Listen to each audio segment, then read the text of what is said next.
vino. Soy vecino vuestro desde noviembre del pasado año. Ante todo, quería daros las gracias doblemente.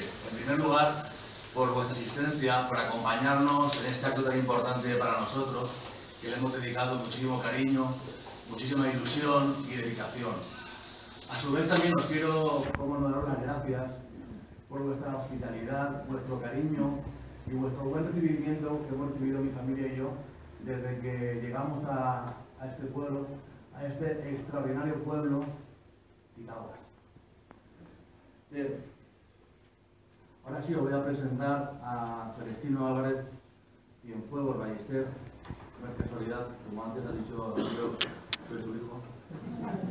Bien, pues Celestino Álvarez nace en los poblados marítimos de Valencia, concretamente en el Cabañal, un 9 de enero de 1945. Es hijo de un maestro asturiano y de una pescadora valenciana. Inicia sus estudios en el seminario hispanoamericano de Barcelona, con Miranda Dominico. Su profesión es maestro electricista. Ha publicado artículos diversos artículos en diarios y revistas a nivel nacional. En la actualidad cursa estudios de humanidades en la Universidad de Valencia. En el año 1995 inicia su periplo por la política en el Partido Republicano Blasquista, donde llegó a ser secretario general. En el año 2005 el partido blasquista, republicano blasquista, con el compromiso de luchar por los intereses de los valencianos, ingresó en Coalición Valenciana, de que Celestino fue miembro del Consell Foral. En el año 2000 fue nombrado secretario del Ateneo Republicano Blasco Ibáñez. Ha pronunciado mítines en el plano político y conferencias en el cultural. Ha sido varios años contertulio y controlador de sonido en programas radiofónicos culturales, como por ejemplo Un libro, un personaje. Forma parte del cuadro de actores del Ateneo Blasco Ibáñez. Celestino, si tuviese que definir a Blasco Ibáñez con una única frase, sería el paladín del pueblo. Muchas gracias.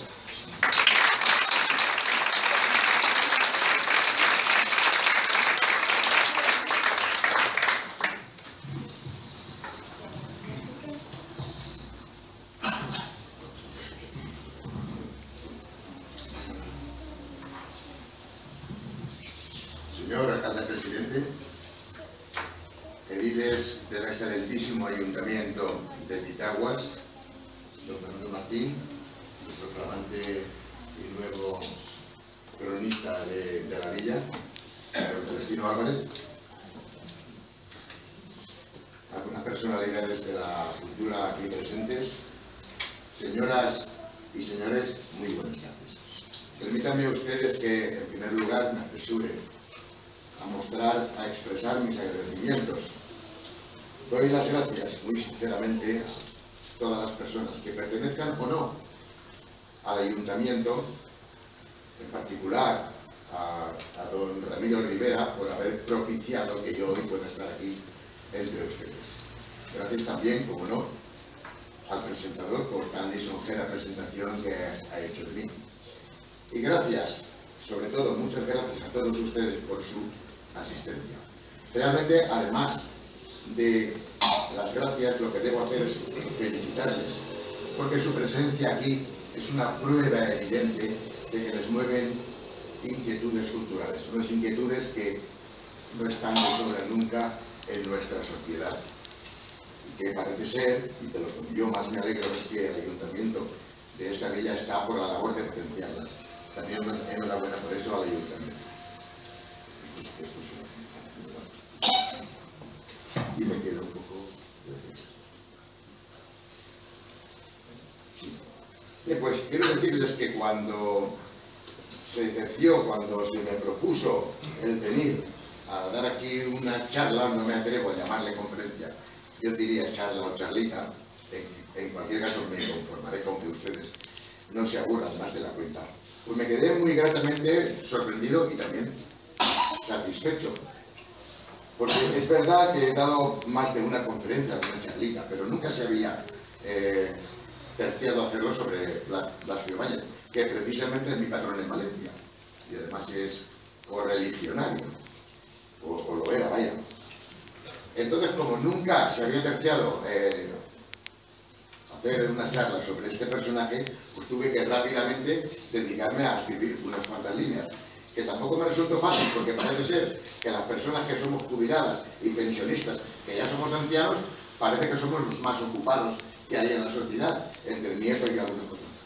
Bueno, pues entonces me escribí unas líneas que no he sido capaz de memorizarlo todo, y ustedes me pensarán que lo tenga que leer. Y también un título que seguramente ustedes conocen. Ya el presentador lo publicó, Blasco Ibáñez, su vida y su obra.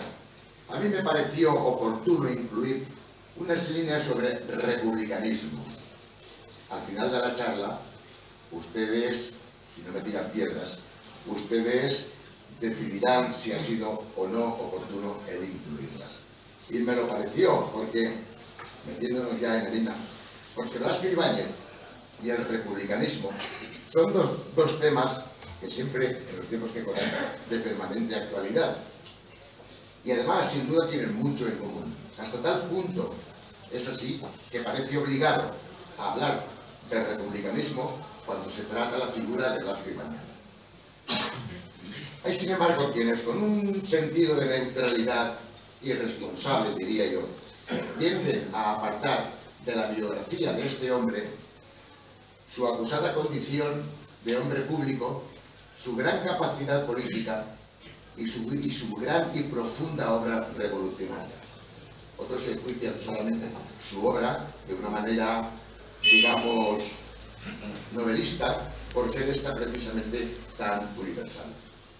Pero aun teniendo en cuenta esta actitud tendenciosa de enjuiciar a Blasco Ibáñez, es necesario apartarse de todas las predilecciones en las diferentes facetas de su poderosa personalidad para poder juzgar con objetividad su gran figura que impregna todas sus actuaciones políticas, todo su trabajo como periodista que recibían siempre el impulso de una moral que caracterizó toda su obra. Y cuando digo que cuando se habla de la figura de Blasco Ibáñez parece obligado a hablar del republicanismo, porque, hombre, parecen temas que sean indisociables.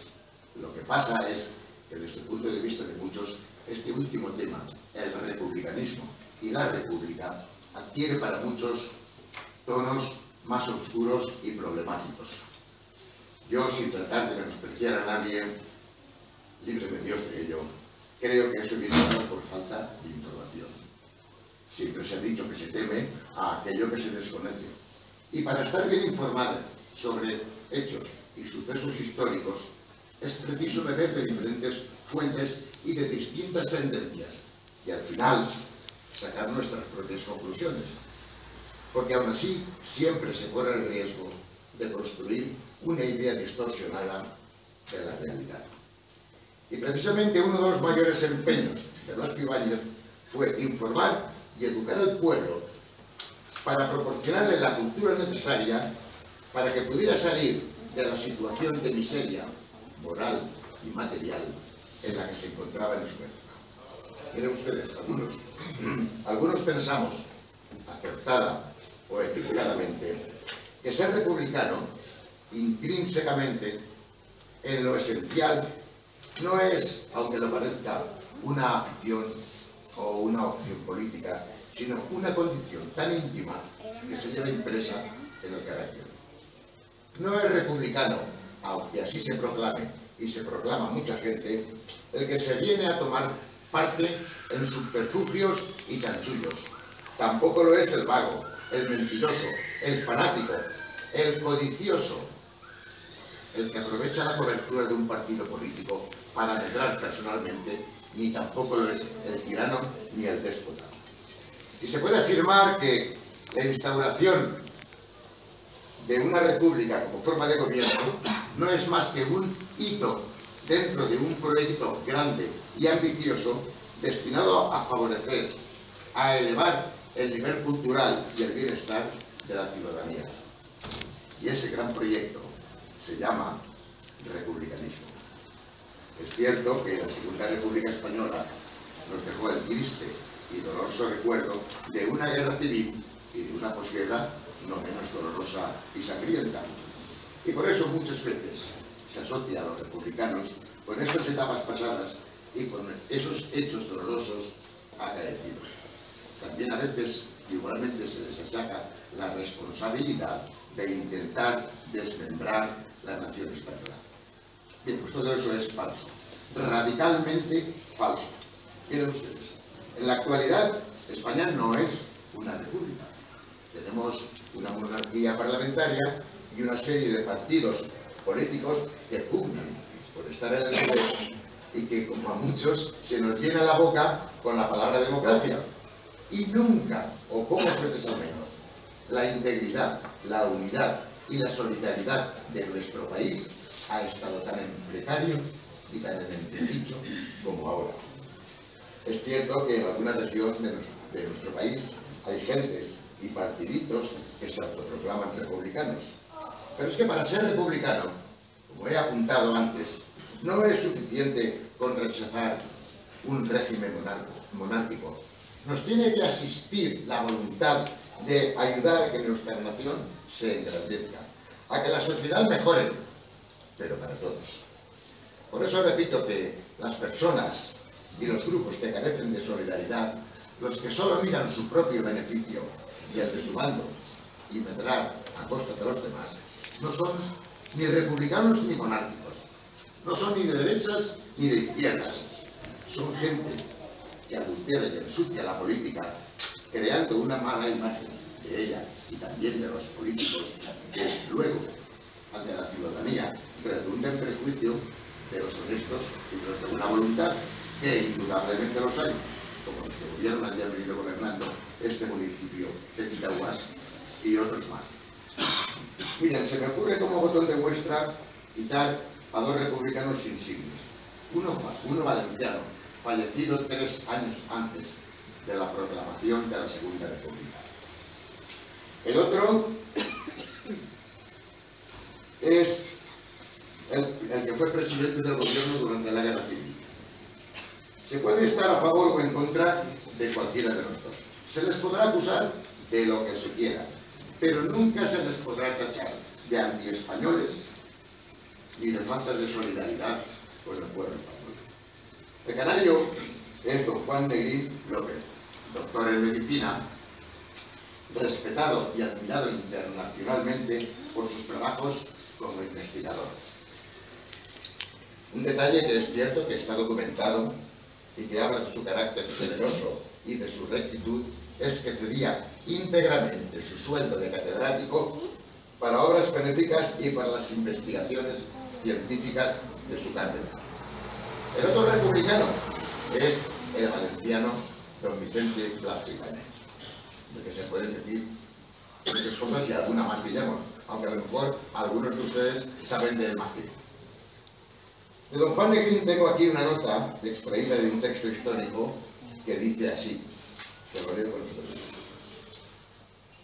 Dijo don Juan Negrín en el año 1938: no estoy haciendo la guerra contra Franco para que nos retoñe en Barcelona un separatismo estúpido y pueblerino. Estoy haciendo la guerra por España y para España, por su grandeza y para su grandeza. Se equivocan los que otra cosa piensen. No hay más que una nación, España. No se puede consentir esa sorda y persistente campaña separatista y tiene que ser cortada de raíz si se quiere que yo continúe dirigiendo la política del gobierno, que es una política nacional. Eso solo lo puede decir un español, acertado o equivocado, pero solidario y con buenas intenciones. En una palabra, un buen republicano y sobre todo un español. La otra nota que traigo a colación Es un poema que nuestro insigne y universal valenciano, don Vicente Blasco, escribió estando en su primer exilio. También con su permiso se la leo. Fue escrito en 1890 en París.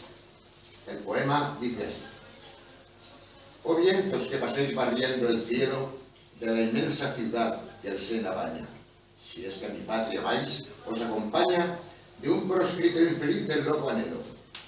Llegad a ella en vuestro torpe vuelo y decid, por Dios, a mi querida España, que un llanto de dolor mi vista empaña al verme lejos de su amado suelo. Decidle que guardo su tesoro a la madre cuya voz soñando escucho y a la amante mujer a quien adoro. Y decidle que si ahora lucho con la nostalgia y desterrado lloro, fue por el delito de amarla mucho. Podemos opinar que este no es un poema de gran calidad. Blasco no se distinguió precisamente como poeta, pero calidad es aparte. Habrá que admitir que quien respira y suspira de ese modo por España solo puede ser un español de cuerpo entero.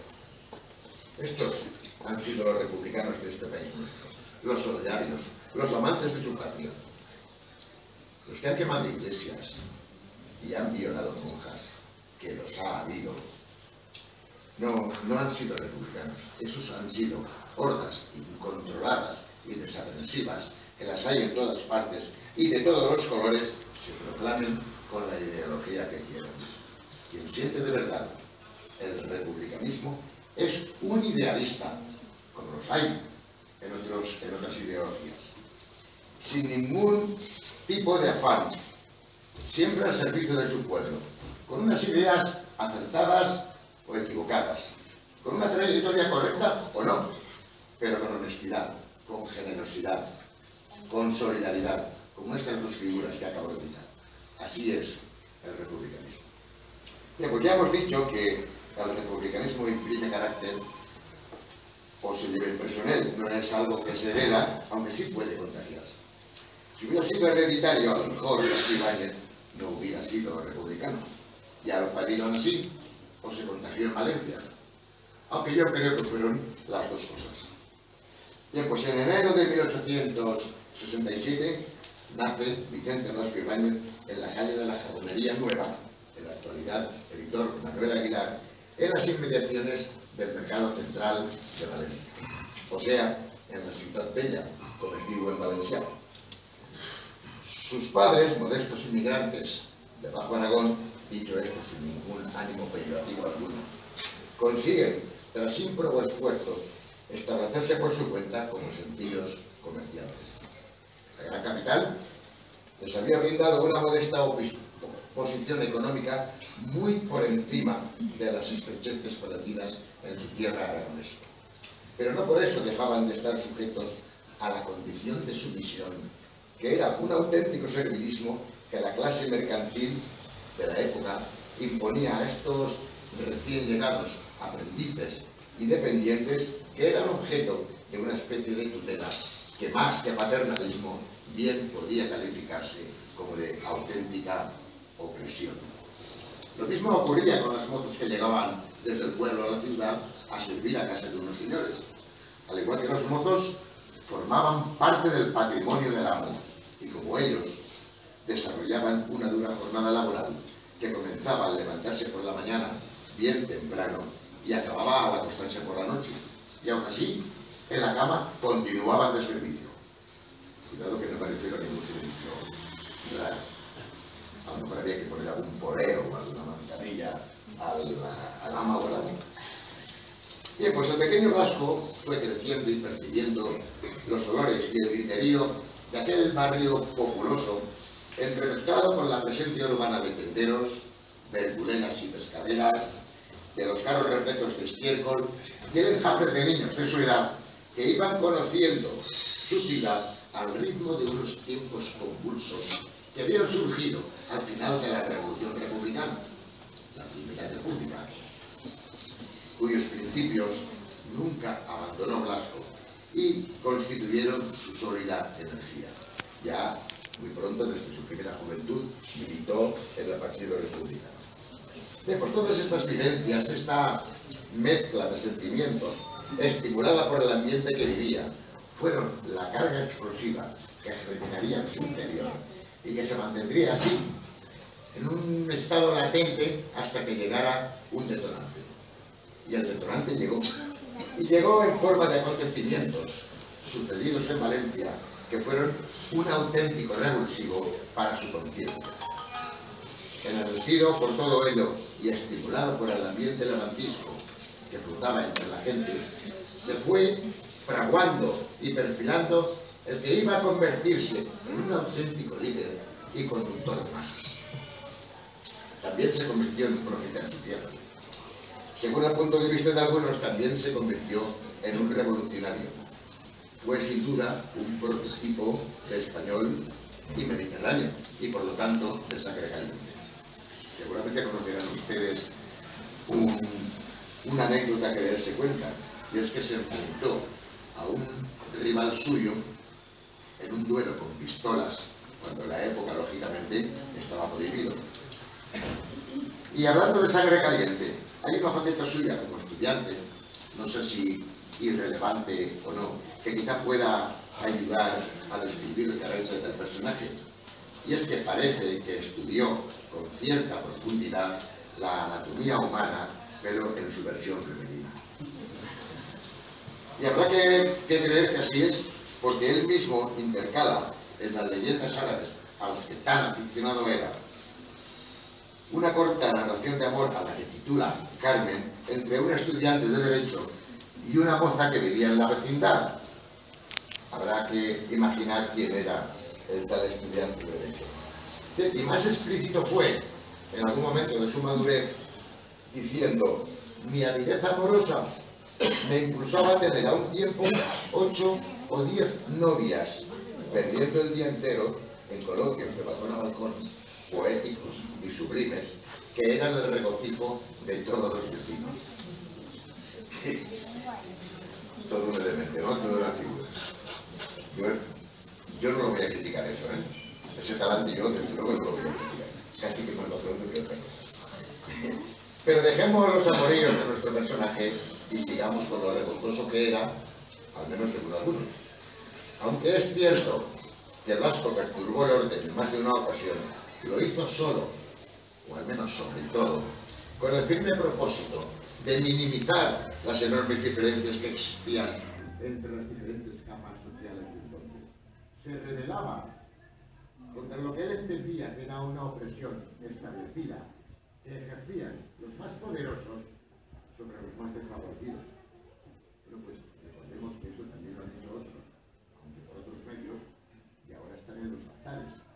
Que nadie se escandalice que no lo proponemos para ser canonizados. También en su etapa de estudiante acusó su vete de revoltoso y algo desordenado. Pero vaya, fuera como fuere, terminó la carrera de abogado en octubre de 1889, y un mes más tarde se le expedía el correspondiente título. Contaba entonces con 22 años. Y el caso es que, a pesar de todo lo que era y de lo que se ha dicho de él, Blasco era un hombre caritativo, y su caridad era la auténtica, la que no genera dependencia, la que procura proporcionar medios a los demás para que cada cual pueda espabilar y valerse por sí mismo. ¿No era adepto a la religión? No, no lo era. Sin embargo, uno de los testigos de su caridad fueron los frailes de San Juan de Dios, que se ocupaban de cuidar niños huérfanos y enfermos, los mismos, como ustedes sabrán, que inmortalizó Sorolla en la playa del Cabañal. Y estos frailes encontraron en Blasco uno de los principales apoyos, como también lo encontraron los marineros pescadores del Cabañal, que no disponían de medios para llevar a sus hijos al colegio, y él peleó hasta conseguirles una escuela gratuita. Teniendo en cuenta todo esto, bien puede entenderse que Blasco Ibáñez, más que una revolución, perseguía una evolución hacia una mayor libertad y bienestar de su pueblo. Una evolución a través de la difusión de la cultura y de la educación, sin subterfugios ni paliativos ni esperas. Sabía lo que quería y quería verlo realizado cuanto antes. Y como el pueblo llano carecía de información, de cultura y muchas veces de lo más indispensable para una vida digna, él quiso asumir la responsabilidad de liderar al pueblo para lograr su emancipación. Muchos lo han tachado de radical. Hombre, tuvo sin duda, como ya sabemos, una etapa de agitador. Pero cuando el radicalismo y la agitación se ejercen a favor de una causa noble y justa, bienvenidos sean. Sabemos, como ya hemos comentado, que debido a ese radicalismo fue duramente perseguido. Hombre, pues como lo fue en su día don Simón por su liberalismo, como muy bien nos lo ha descrito en alguna ocasión nuestro querido amigo y paisano don Fernando Martín Polo. Eso es, señoras y señores, republicanismo en estado puro. Tanto en el terreno literario como en el político, a Blasco le sobraba talento, pero también le sobraba corazón. Y ya sabemos que las prisas nunca fueron buenas herramientas para llevar a la práctica un proyecto como él pretendía, como él creía que España y Valencia necesitaban. Vemos pues que Blasco Ibáñez no se contentó, como hicieron otros escritores, algunos buenos por cierto, con denunciar cómodamente desde su escritorio las miserias y las injusticias que veía. Y del mismo modo que después, en el año 35 y en el 37, la flor innata de los escritores se reunían en Valencia comprometiéndose a favor de la cultura y en contra del fascismo, él ya en su tiempo adquirió el mismo compromiso. Y aún fue más allá. Aprovechó su pluma y su escaño para trabajar a favor del pueblo. Incluso puso en riesgo su fortuna personal para llevar la cultura del pueblo. No faltará quien opine que su esfuerzo se malogró, porque al final la tan traída y llevada generación del 98 cerró filas contra él y no le dejaron un sitio entre ellos. Voy a hacerme un traguito de agua porque seguramente ya no es que comienzo a pronunciar.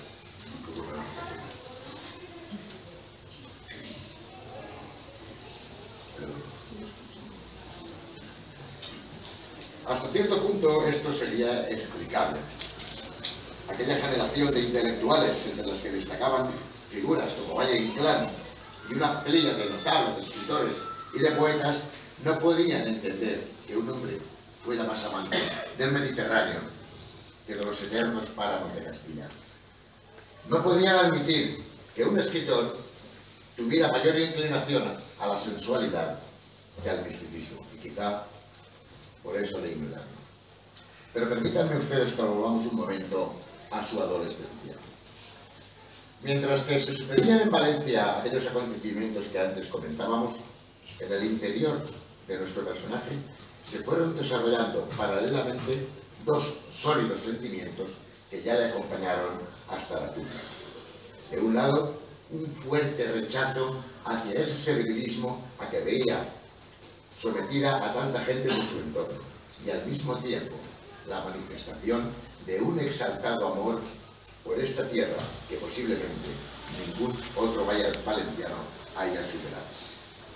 Ya en sus primeros momentos de escritor, publicó un artículo que tituló Gracias a todos, en el que escribía: esta calle es mi vida.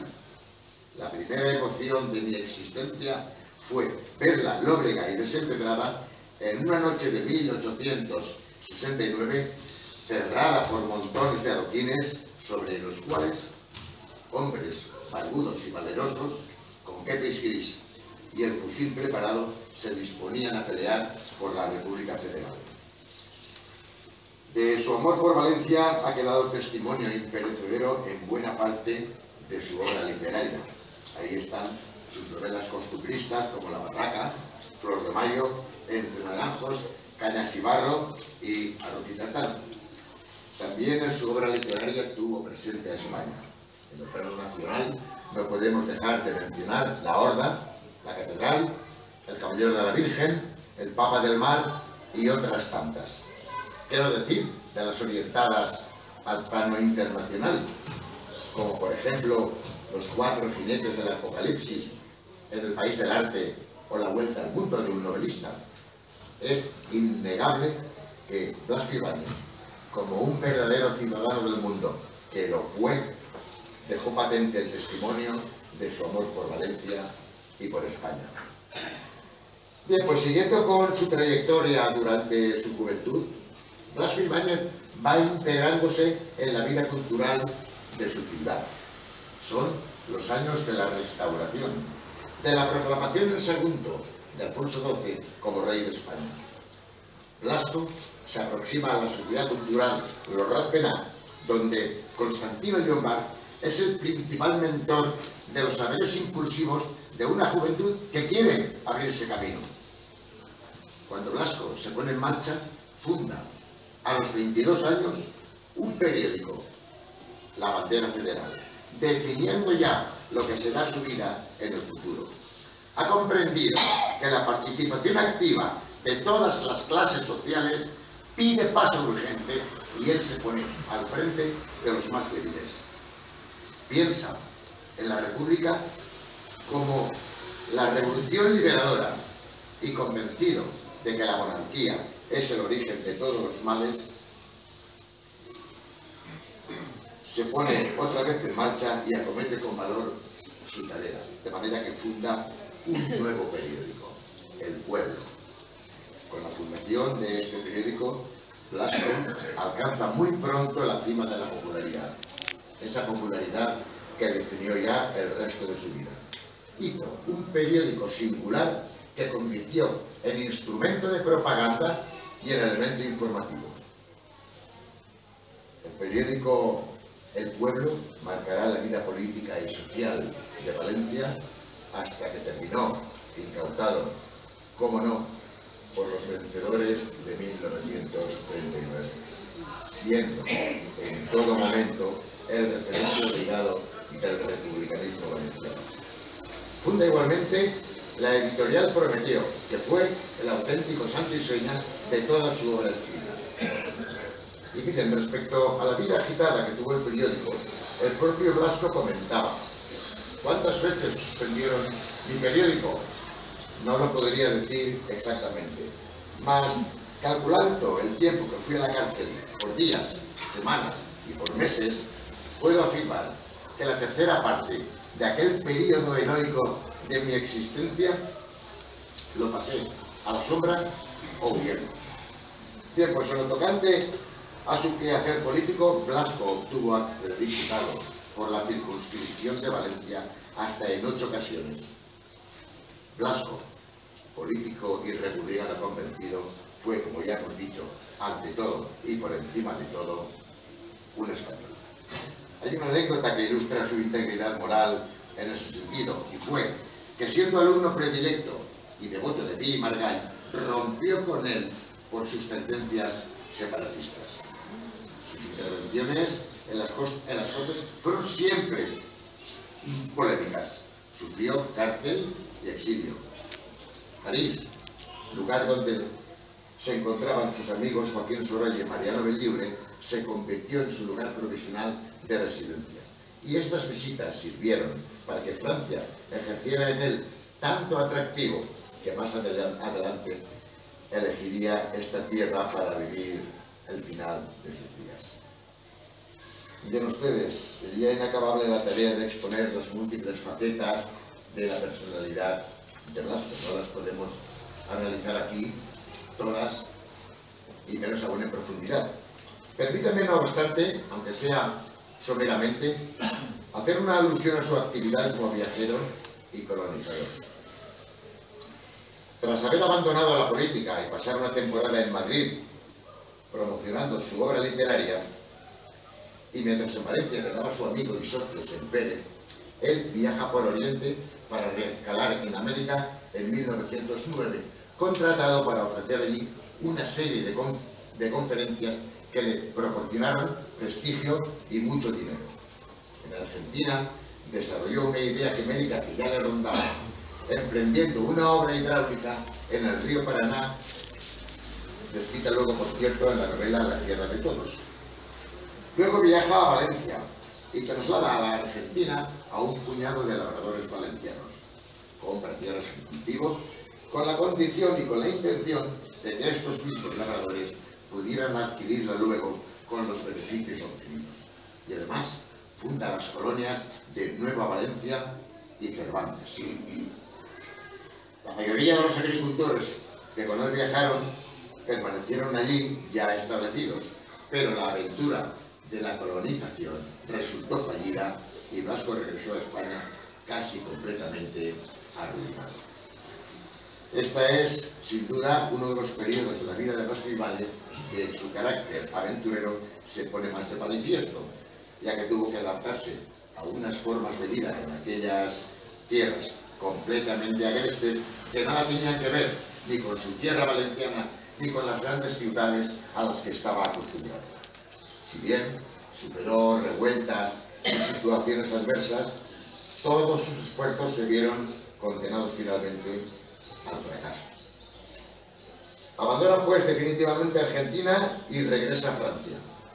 De nuevo en París conocerá Blasco el estallido de la Primera Guerra Mundial, circunstancia que mediatizará su escritura, puesto que su espíritu liberal le empuja ahora a adoptar una nueva actitud combativa a favor de la causa aliada. Desde su perspectiva francófila, acomete la que para él será una novela relevante sobre la guerra, Los cuatro jinetes del Apocalipsis, en la que, según León Roca, que era biógrafo suyo y amigo mío, por cierto, se traslucen ecos de su propia realidad biográfica. El caso es que, agotado por tantos esfuerzos y acumulados y por su delicada salud, el escritor se dirige en principio a la Costa Azul para descansar. Pero allí se embarca en un nuevo proyecto, el cinematográfico, otro de los aspectos fascinantes de su vida y además una de sus mayores ilusiones, intensificando aún más esa aureola de escritor popular que nunca le abandonó. Por cierto, en la vida del autor se llevaron al cine varias de sus obras, siendo especialmente llamativa la trascendencia de Los cuatro jinetes del Apocalipsis. El caso es que la novela, cuando vio la luz, no tuvo una gran repercusión en el ambiente literario del momento.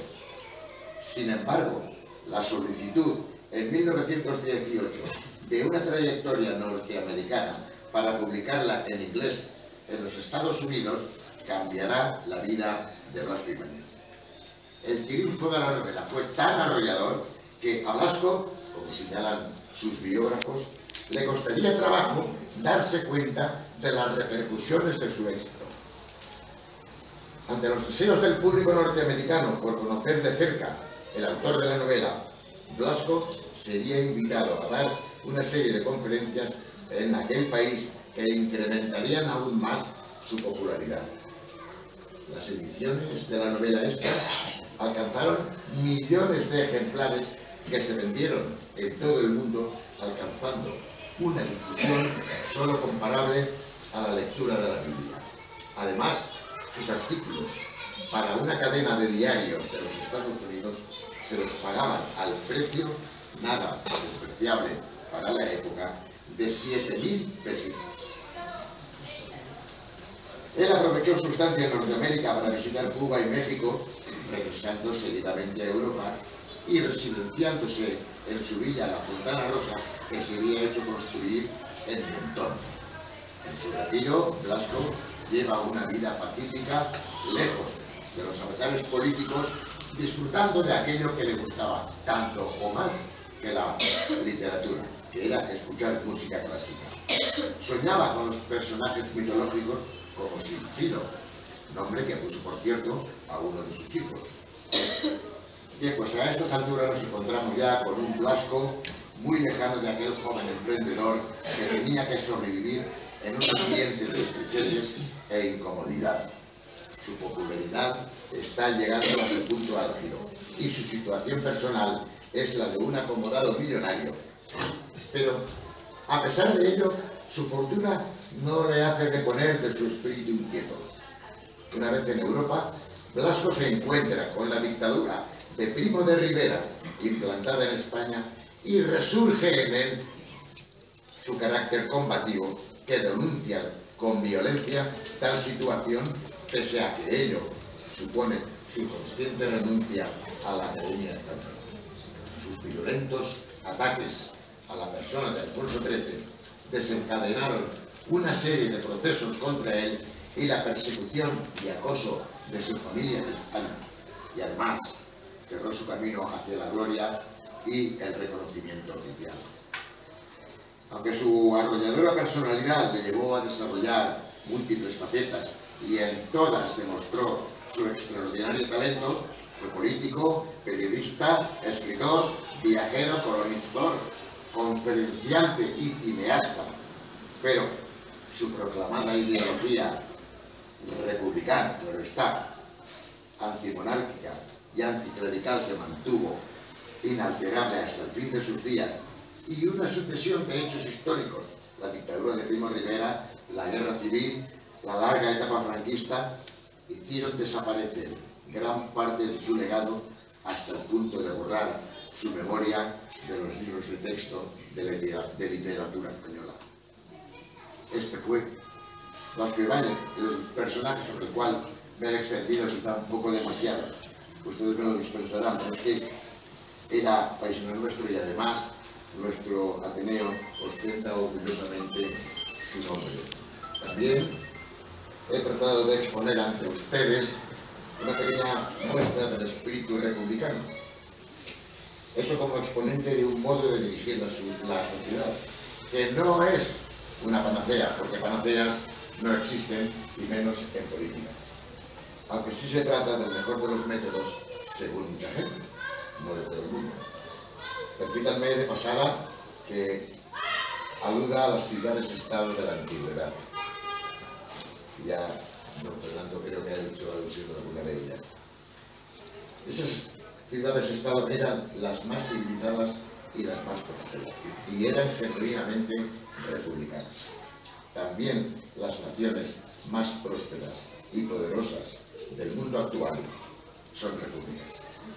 Quiero también hacer alusión a nuestro Ateneo republicano Blasco Ibáñez, que por supuesto está a la entera disposición de todos ustedes. Nuestra presidente del Ateneo y amiga Isabel Oliver acuñó una frase que dice: la democracia es republicana. Yo digo que democracia y república no tienen la misma definición, pero resultan a veces voces sinónimas. Bien, pues volviendo de nuevo a la figura de Blasco Ibáñez, decir que su vida se extinguió en su villa de Mentón, en Francia, en el año 1928, y que dejó un testamento político escrito al final de su vida, que se tituló, pero él lo tituló, Lo que será la República Española. Un texto de inconfundible actualidad si lo comparamos con nuestra vigente Constitución. Francia le brindó a su fallecimiento un glorioso homenaje de despedida.